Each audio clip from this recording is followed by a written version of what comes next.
আল্লাহুম্মা সাল্লি আলা মুহাম্মদ ওয়া আলা আলে মুহাম্মদ। বিসমিল্লাহির রহমানির রহিম। নাহমাদুহু ওয়া নুসাল্লি আলা রাসূলিহিল করিম। আল্লাহ নামে আরম্ভ করছি, যিনি পরম করুণাময়, অতি দয়ালু। অসংখ্য দুরুদ, সালাত ও সালাম বর্ষিত হোক নূরনবী হুজুর পাক সাল্লাল্লাহু আলাইহি ওয়াসাল্লাম ও তার পবিত্র আহলে বায়াত পরিবার আলাইহিসসালাম ও শুহাদায়ে কারবালাদের কদমে, এবং মকবুল সাহাবায়ে কেরাম ও আউলিয়ায়ে কেরামদের প্রতি। আজানের পর পঠিতব্য দোয়াসমূহের মধ্যে উত্তম একটি দোয়া, আল্লাহুম্মা আল কলবি বারাও ওয়া আমালি সারাও ওয়া আয়াশি কারাও ওয়া রেজেকি দারাও ওয়া আওলাদি আবরারাও ওয়া জাল লি ইন্দা কবরে নবিয়্যিকা মুহাম্মদুর আলাইহিস সালাতু ওয়াসসালাম মুস্তাকাররা ওয়া কারারা বিরহমতিকা ইয়া আরহামার রাহিমিন। বাংলা অনুবাদ: হে আল্লাহ, তুমি আমার অন্তরকে ভালো বা কল্যাণকর করিয়া দাও, এবং আমার আমলকে অর্থাৎ কার্যাবলীকে সহজ করিয়া দাও, এবং আমার আরাম আয়েশকে সংক্ষিপ্ত করিয়া দাও, এবং আমার রেজেক দান করো, এবং আমার সন্তান সন্ততিকে সৎ চরিত্র বা সৎ কর্মশীল বানাইয়া দাও, এবং আমাকে তোমার রহমতের দ্বারা, হে সকল রহমতকারীগণের মধ্যে বিশেষ রহমতকারী, তোমার নবী মুহাম্মদুর রাসূলুল্লাহ সাল্লাল্লাহু আলাইহি ওয়াসাল্লামের কবরের নিকটবর্তী করিয়া বানাইয়া দাও, যাহাতে ওইরূপে বিশ্রামপ্রাপ্ত এবং প্রতিষ্ঠিত হইতে পারি। ব্যাখ্যা: কুলব বলিতে অন্তর বা অনুভূতির কেন্দ্র বুঝায়। অনুভূতিসমূহ সত্য ও সৌন্দর্যের দিকে গতিশীল থাকিলে ক্রমশ ভালো হইয়া ইহা কল্যাণকর হইয়া ওঠে। আমল শুদ্ধ এবং পবিত্র না হইলে দুনিয়ার কলুষ হইতে মানুষের উদ্ধার পাইবার উপায় নাই। দুনিয়ার জীবন কঠিন, জান্নাতের জীবন সহজ। অতএব দুনিয়ার আমলগুলি কঠিন এবং জান্নাতের আমলগুলি সহজ হইয়া থাকে, কিন্তু দুনিয়ার জীবনে কলুষিত সমাজ ব্যবস্থার কারণে সহজ আমল করা কঠিন এবং কষ্টকর ব্যাপার হইয়া থাকে। দুনিয়ার আয়েশে অধিক মত্ত হইলে সত্যাশ্রয়ী হওয়া যায় না, এই জন্য আরাম আয়েশ সংক্ষিপ্ত হইতে হয়। রেজেক দুই প্রকার, ফানার রেজেক ও বাকার রেজেক। এই প্রার্থনায় বাকার রেজেক অর্থাৎ স্থায়ী রেজেকের উল্লেখ করা হইয়াছে। অস্থায়ী রেজেক শুধু মানুষ কেন, সকল জীবে পাইয়া থাকে, কিন্তু স্থায়ী রেজেক প্রাপ্তি সৌভাগ্যের বিষয়। এইখানে আমার রেজেক বলিতে মুক্তির রাজ্যে যে রেজেক আমার জন্য নির্ধারিত হইবার জন্য রাখা হইয়াছে, তাহাই ত্বরান্বিত করিবার জন্য প্রার্থনা জানাইতেছি। সুসন্তান লাভ করা অপেক্ষা অধিক কল্যাণকর জগতে আর কিছুই নাই। বিনীত প্রার্থনা জানাইলেই সুসন্তান দান করা হয় না। আপন নাফসে শুদ্ধির পরেই কেবল সুসন্তান লাভ করা যাইতে পারে। এর কারণ, নাফস শুদ্ধি বা আত্মশুদ্ধির সঙ্গে সঙ্গে আপন মানব বীজও ক্রমশ শুদ্ধ এবং উন্নত হইতে থাকে। সুসন্তান লাভের প্রার্থনা অপেক্ষা অধিক কল্যাণকর প্রার্থনা আর নাই। নবীগণের প্রার্থনার মধ্যে এই আদর্শ আমরা কোরআনে দেখিতে পাই। নবীজি সাল্লাল্লাহু আলাইহি ওয়াসাল্লামের কবরের নিকটবর্তী বানাইয়া দেওয়ার অর্থ কি? কুরব অর্থ জ্যান্ত মানব দেহ। তাহার পবিত্র দেহ মোবারক যে সকল গুণাবলী ধারণ করিয়া আছে, তাহার যতটুকু নিকটবর্তী হওয়া যায় ততটুকুই কল্যাণ।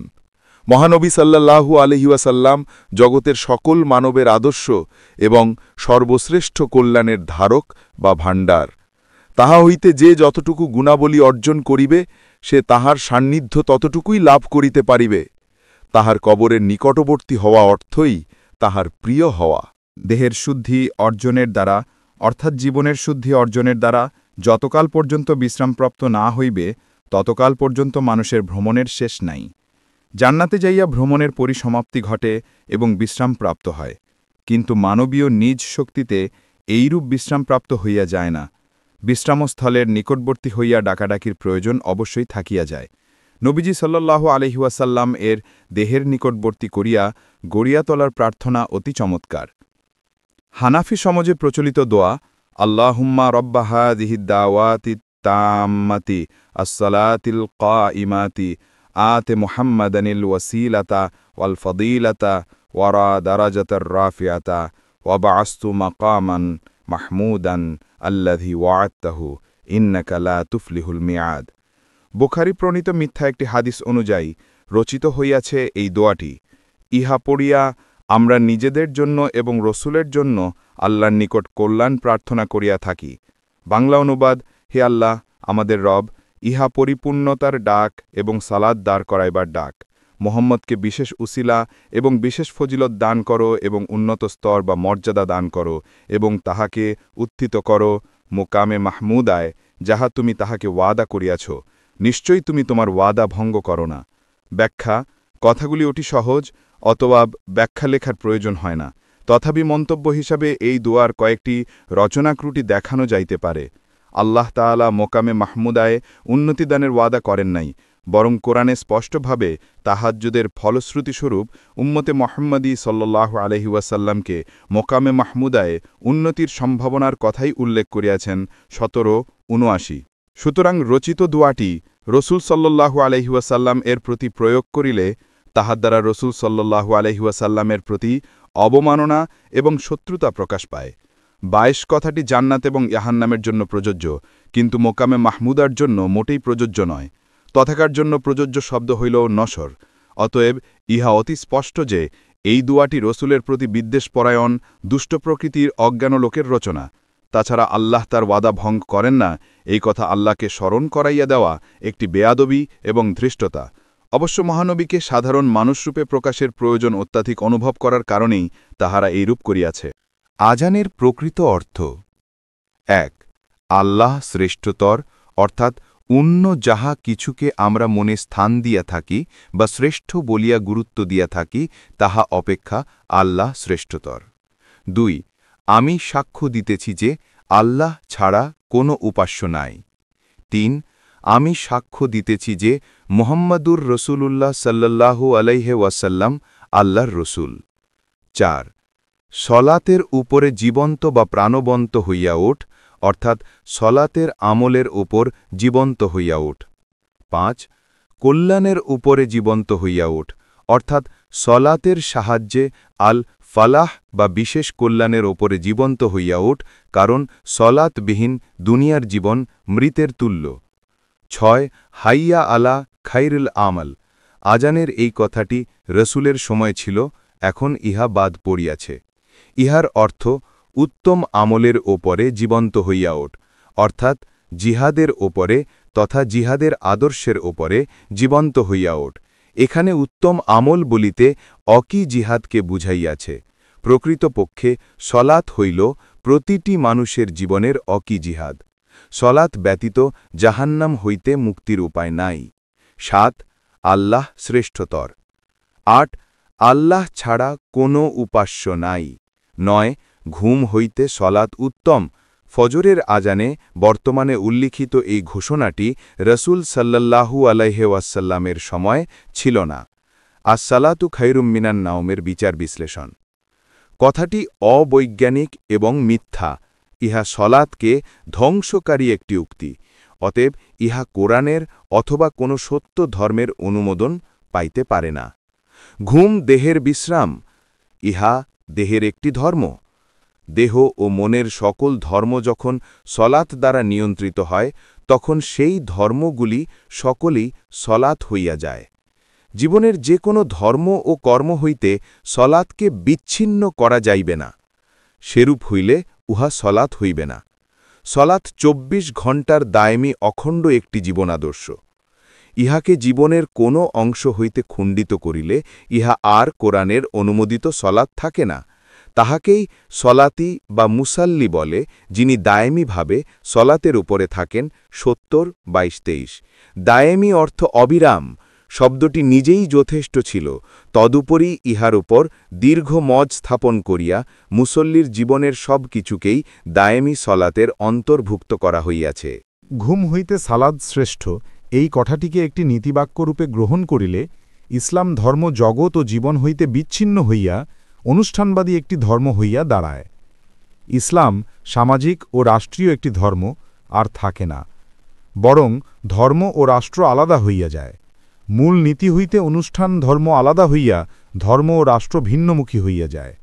অনুষ্ঠান নিজেই ধর্ম নামে চিহ্নিত হইয়া সত্য বিবর্জিত হইয়া পড়ে। আসলে অনুষ্ঠান নিজে কোনো ধর্মই নয়, ইহা ধর্মের স্মৃতি বহনকারী ক্ষুদ্র এক একটি মহড়া মাত্র। এই জন্য মোমেন দ্বারা পরিচালিত না হইলে কোনো অনুষ্ঠানই অর্থবহ বা ধর্মবহ বা সত্যবহ হয় না, উহা হয় এক প্রকার মিথ্যা সান্ত্বনা মাত্র। ইহা ছাড়া ঘুম মনের এমন একটি পবিত্র অবস্থা, যাহাতে ঘোর পাপী ব্যক্তিও তাহার মনের সকল পাপচিন্তা হইতে সম্পূর্ণ মুক্ত হইয়া থাকে। সেই অবস্থাটি তাহার জাগ্রত যে কোনো অবস্থা হইতে উত্তম। আনুষ্ঠানিক সালাতের হালে নিয়োজিত হইয়াও সে তাহার ঘুমের মতো পরিশুদ্ধ মানসিক অবস্থা অবশ্য গ্রহণ করিতে পারিবে না। এমতাবস্থায় তাহার আনুষ্ঠানিক সালাত তাহার ঘুম হইতে শ্রেষ্ঠ ঘোষণা করা মিথ্যা একটি ঘোষণা নয় কি? কোরআনের জীবন দর্শনের সঙ্গে যাহাদের কোনো যোগ নাই, তাহারাই কেবল এমন একটি মিথ্যা কথার প্রশ্রয় দিতে পারে। জ্ঞানীগণ ইহা কখনোই পারেন না। সালাত অর্থ রবের স্মরণ এবং সংযোগ প্রচেষ্টা। সালাত দাঁড়াইয়া উঠিলে উহা ২৪ ঘণ্টাই দায়েমীভাবে প্রতিষ্ঠিত থাকে। এইরূপে মোমেনের কোনো কর্ম ও চিন্তাই সালাত হইতে বিচ্ছিন্ন নয়। অর্থাৎ সালাতকারীর চলা বলা ঘুম জাগরণ সকলেই সালাত। এমতাবস্থায় ঘুম হইতে সালাত উৎকৃষ্ট বলিলে সালাতকে তার মূল অর্থ হইতে সরাইয়া ওয়াক্তিয়ায় পরিণত করা হয়। ইহা ছাড়া রাত্রি হইতে তাহাজ্জত করার আদেশ রহিয়াছে। কোরআনে একবার একটি আদেশ করিলেই উহা ওয়াজেব অর্থাৎ অবশ্য পালনীয় হইয়া যায়। সুতরাং তাহাজ্জত করা ওয়াজেব এবং তাহার রসুল সাল্লাল্লাহু আলাইহি ওয়াসাল্লামের নির্দেশ অনুযায়ী রাত্রের শেষ অংশে করা উত্তম। এমত অবস্থায় আমানুগণ রসুল সাল্লাল্লাহু আলাইহি ওয়াসাল্লামের নির্দেশ মতো রাত্রের শেষ অংশটি সাধনায় রত অবস্থায় জাগরণের মধ্যেই কাটাইয়া থাকেন।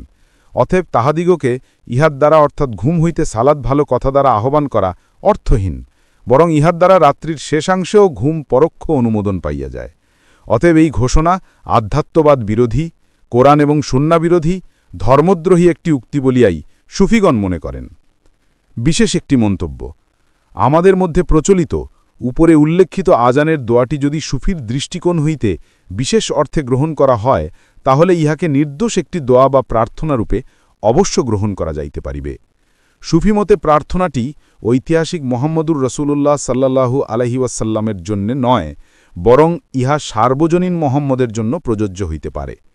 আমাদের আপন রবকে আমাদের আমিত্বের কলুষের মধ্যে নিমজ্জিত অবস্থা হইতে মোকামে মাহমুদায় বায়েশ অর্থাৎ উন্নীত করিয়া তুলিবার এই প্রার্থনা খুবই তাৎপর্যপূর্ণ এবং সুন্দর। এইখানে নসর না বলিয়া বায়েশ বলাতে বিষয়টি চরম তাৎপর্যপূর্ণ হইয়াছে। এইরূপে প্রার্থনাটি আমাদের সবার জন্য, কিন্তু ঐতিহাসিক মুহাম্মদ সাল্লাল্লাহু আলাইহি ওয়াসাল্লামের উন্নতার জন্য তাহাকে আশীর্বাদ দানের প্রার্থনা নয়, কারণ তিনি হইলেন চরম এবং পরম ব্যক্তিত্ব। ভিডিওটি এখানেই শেষ করছি। আল্লাহ হাফিজ, ফি আমানিল্লাহ।